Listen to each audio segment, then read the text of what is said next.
Hola amigos, esta es la tercera parte de historias de terror. Bueno, empecemos. La fiesta. No es fácil empezar, después de leer mi historia lo entenderán. Vivía en una pequeña casa, aislada de la ciudad, ya que por la enfermedad de mi madre nos tuvimos que mudar aquí. Mi mamá tenía pánico a la gente y se alteraba demasiado. En mi casa somos tres, mi madre, mi medio hermano y yo. Mi papá murió cuando yo tenía solo 7 años. Como decía, la casa es pequeña, pero tenebrosa, y mis compañeros de curso lo sabían, por eso insistieron celebrar aquí la fiesta de Halloween, a lo cual accedí. Llegó el día, todos mis amigos y yo estábamos en mi casa, pero en mitad de la fiesta a alguien se le ocurrió proponer: juguemos a la Ouija. Todos aceptaron. Lo preparamos todo minuciosamente, hasta el último de los detalles, ocupamos nuestros puestos y comenzamos la invocación. Increíblemente el testigo respondió inmediatamente a nuestra llamada, se habían cumplido nuestras expectativas.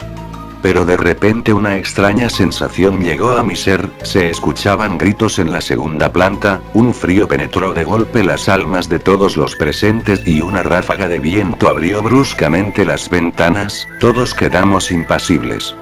¿Qué estaba pasando? Al fin reaccionamos y algunos empezaron a gritar, otros reaccionaron riéndose, como si quisieran creer que todo era una broma. Pero no, en mi casa nunca habían pasado cosas así. Pasados unos segundos, el silencio volvió y los ánimos se iban calmando, pero de pronto uno de nuestros compañeros rompió el silencio, estaba pronunciando palabras que ninguno de nosotros podía entender, parecía que hablaba en latín. Algunos empezaron a reír y otros no lo soportaban más, querían que se callase, pero él no paraba, los ánimos se caldearon de nuevo y una amiga empezó a pelearse brutalmente con un compañero. El panorama era dantesco, unos reían como endemoniados, otros gritaban, se peleaban y varios cayeron desmayados, era horroroso e insoportable. Por fin llegó un momento de calma, pero no duró mucho, una nueva oleada de cólera descontrolada invadió a los allí presentes, los gritos aumentaron, ya no se podía más, era horrible, la sangre salpicaba las paredes, el testigo de la Ouija se movía solo, pero de forma controlada, pude leer. Fue un gran error. A pesar de todo lo que estaba ocurriendo en aquella sala, yo intentaba mantenerme tranquila y razonable, pero no aguanté mucho, el tablero empezó a temblar bruscamente y de él salió un resplandor, allí pude ver a mi padre, él estaba provocando todo esto, ahora sabía lo que estaba ocurriendo, habíamos abierto la puerta, y él no se iba a perder tan esperada cita por nada del mundo, buscaba venganza, pero ¿por qué? Reaccioné inmediatamente y subí las escaleras de 3 en 3, tenía que encontrar a mi madre, pero al llegar al segundo piso la encontré muerta, y mi hermano yacía muerto a su lado. ¿Por qué los mató? Poco después encontré el diario de mi madre, allí encontré todas las respuestas. Mi madre lo había asesinado, junto con el papá de mi medio hermano, mi padre había cumplido su amenaza. Ahora entiendo los gritos, eran ellos, de un día a otro mi familia y mis amigos habían desaparecido para siempre. Nunca olvidaré aquel Halloween. Historia de brujas en México. Cuando llegué a vivir aquí a México comencé a investigar sobre las leyendas que hay en todo el país. Lo que más abunda son las leyendas de las brujas, el famoso charro negro y la llorona. Fui al Estado de México a visitar el rancho de mis abuelos, la gente de ese lugar y mis propios abuelos afirman que hay brujas en ese lugar y les pedí que me contaran todo y esto es lo que me contaron. Se dice que por las noches en los cerros o montes se ven bolas de fuego saltando de un árbol a otro y así andan hasta que llegan al pueblo, también se dice que se les ve en forma de guajolotes negros. Esto me recuerda a los vampiros, ya que se dice que los tlaciques son brujas vampiro que pueden convertirse en bolas de fuego o en un guajolote y en estas formas es como se alimentan de la sangre humana, en especial la sangre de los bebés. Y aquí es donde surgen varias historias de estos extraños seres. Hace unos 6 meses me dijeron que cerca del pueblo de San Juan, que se encuentra en el Estado de México, un hombre venía en su camión de carga por la carretera, apenas había caído la noche cuando de pronto se le atravesó algo y lo golpeó con su camión. El señor bajó y vio que era un guajolote negro y este estaba herido por el golpe, entonces decidió llevárselo ya que tenía en mente cocinarlo al día siguiente. Tomó al guajolote y lo echó en la parte de atrás del camión.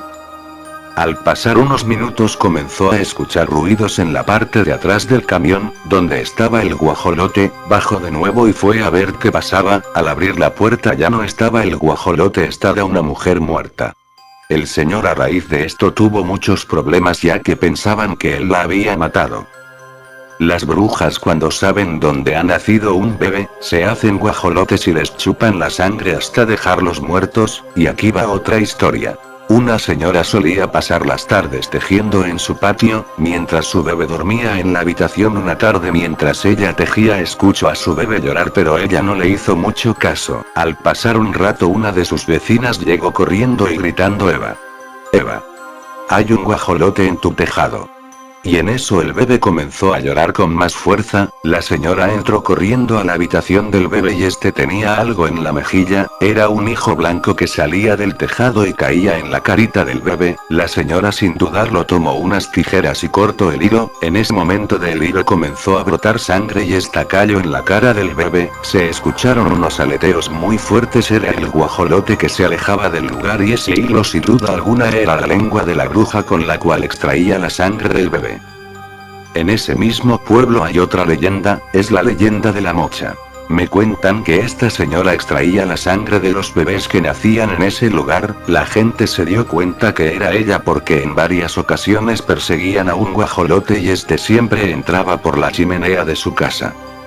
La gente del pueblo se reunió y fueron a la casa de la bruja pero esta no estaba, entonces comenzaron a buscar en la casa y debajo de la cama encontraron varias vasijas de oro llenas de sangre. La gente salió en busca de la bruja y la encontraron, le cortaron la cabeza. Al momento de cortarle la cabeza esta cayó en la barranca, tuvieron que bajar por la cabeza y dicen que cuando tomaron la cabeza esta abría los ojos y les maldecía. Sentaron el cuerpo en lo alto de la barranca y le amarraron la cabeza con su rebozo. Al pasar un rato la hija de la bruja la encontró y al tocarla su cabeza cayó y rodó. Dicen que cuando velaron a la bruja el ataúd estaba cerrado y cuando comenzaron a rezar se escuchaban ruidos en el ataúd. Abrieron la caja y vieron que la cabeza de la bruja rodaba de un lado a otro mientras ponía los ojos en blanco y sacaba la lengua lo más que podía, y desde ese día en la barranca por las noches dicen que se aparece la mocha. La Navidad sangrienta. La Navidad es aquella ceremonia donde se festeja el nacimiento de Cristo, y todos tienen una noche buena, pero la familia Edith no tuvo esa noche buena. Londres, año 1980, la familia Edith espera ansiosa la Navidad. Es un día con mucha nieve, pero podría ser peor cuando informan por televisión sobre un asesino que se ha escapado de la cárcel con un traje de Santa Claus y que ronda por esa misma zona. La familia se mantiene alerta, pero no lo suficiente ya que no han asegurado la casa y que en cualquier momento el prófugo podría introducirse en el hogar.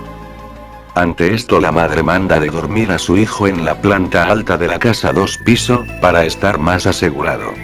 Ya son más de las 0000 horas y en la casa están todas las luces apagadas. De repente se siente un ruido por la chimenea, entonces Lautaro, hijo único de la familia, se levanta de la cama creyendo que era Santa. Fue entonces cuando la madre grita: Lautaro, corre y esconded, pero el asesino le corta el cuello a la mujer con lo cual muere ensangrentada. El niño siente un temor inexplicable. Mientras el niño subía las escaleras rápidamente el prófugo le decía con voz dulce y delicada: Lautaro, dale un abrazo a Santara.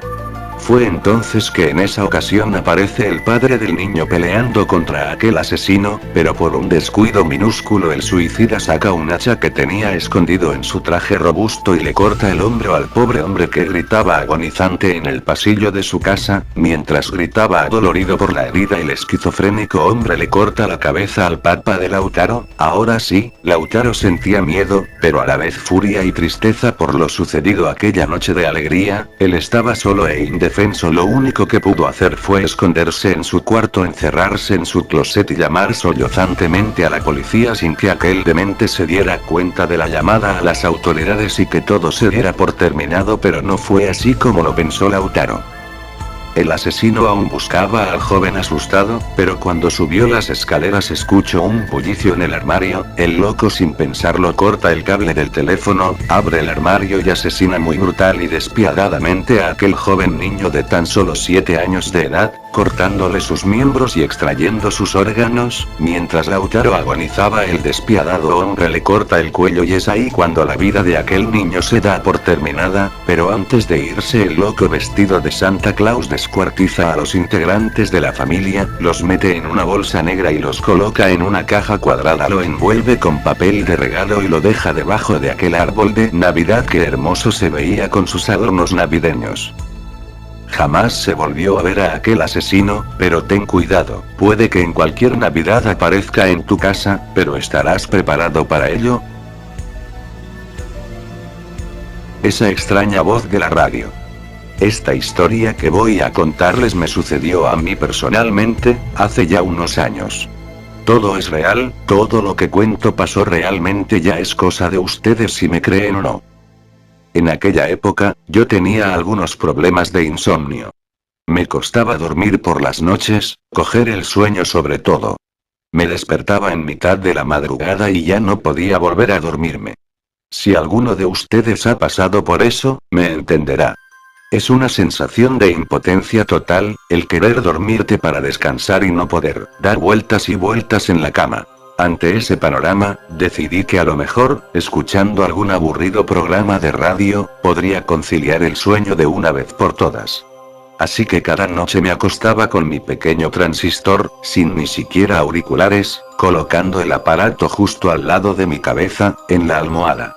Escuchaba programas diversos, de deportes, de humor, de debate. El caso es que al final, en vez de aburrirme, me divertía con aquellos programas, les fui cogiendo gusto.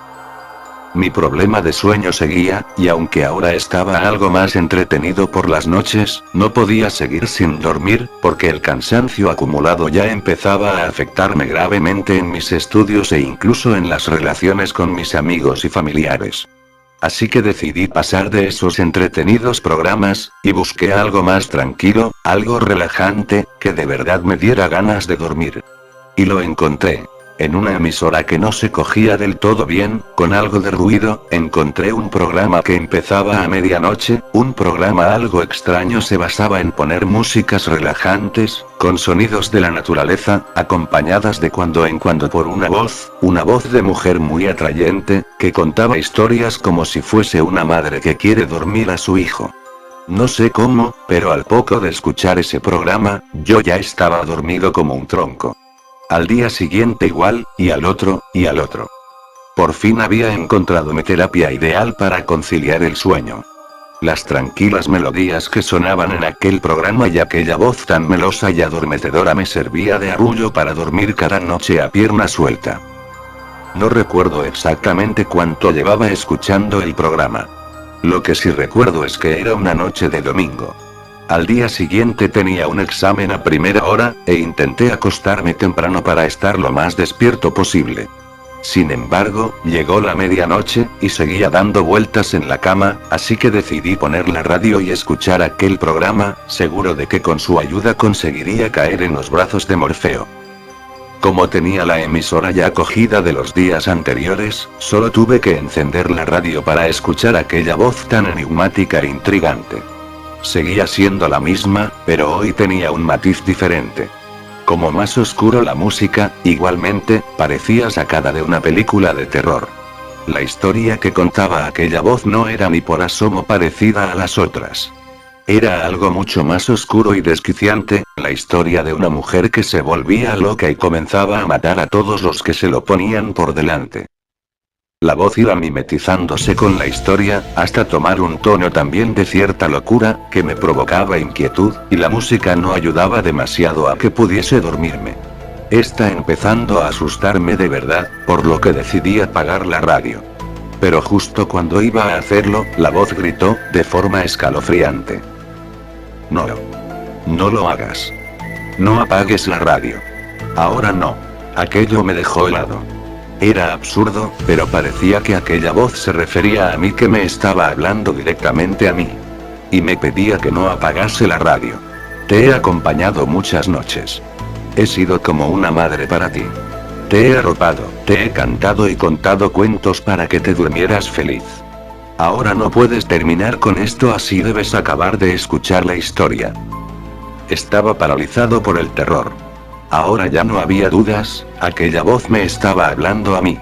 No sabía qué hacer, y aunque lo hubiese sabido, seguramente no habría podido hacer nada. Estaba totalmente congelado de puro miedo. ¿Acaso no te gusta la historia de hoy? Es una historia diferente, sí, algo más oscura. Pero es muy bonita, en el fondo. Y tiene un final feliz.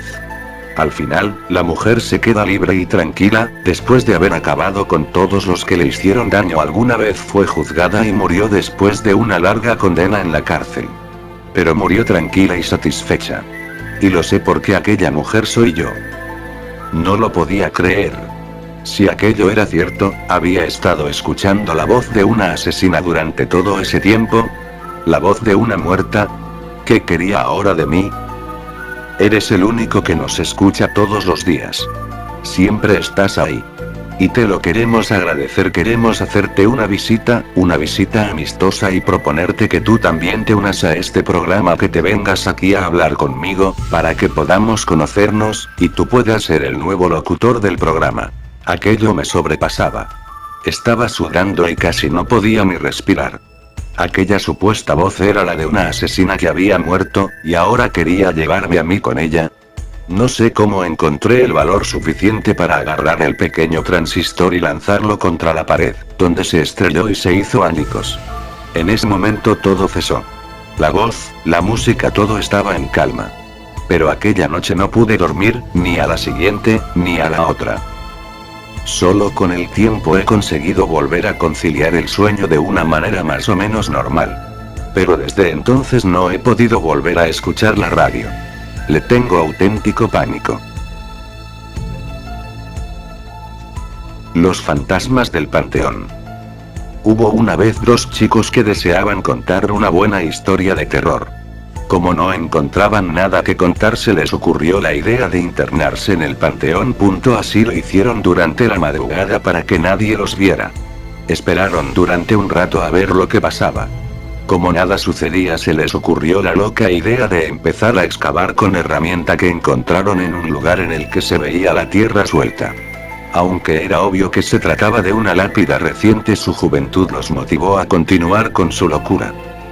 Como empezaban a hacer demasiado ruido, los vecinos se percataron del inusual ruido. Alarmados, agarraron sus machetes, escopetas y piedras y buscaron sigilosamente el sitio de donde provenían aquellos extraños ruidos. En la oscuridad se escuchó una voz gritando ahí. Y se les fueron encima pensando que eran dos fantasmas malditos. Los apedrearon, los acuchillaron, los machetearon. Hubo mucho ruido y barullo en aquel cementerio aquella noche. 2 disparos de escopeta acabaron con todo el bullicio, volándoles la tapa de los sesos a cada fantasma. Solo al día siguiente se dieron cuenta de que no eran fantasmas sino gente ociosa a la que habían dado muerte. Aunque hubo detenidos de esos hechos, a nadie se le pudo culpar directamente porque la gente del pueblo aseguraba que esos chicos eran profanadores de tumbas. Cuentan que a los chicos se les ve desde entonces atemorizando y profanando las tumbas de los nuevos difuntos de esa población, de los cuales sus restos aparecen desmembrados y esparcidos por el cementerio con una extraña nota en sus cuerpos: ¿en dónde están nuestros sesos? Bueno, esto ha sido todo por hoy. Comenten sus opiniones, gracias. Adiós.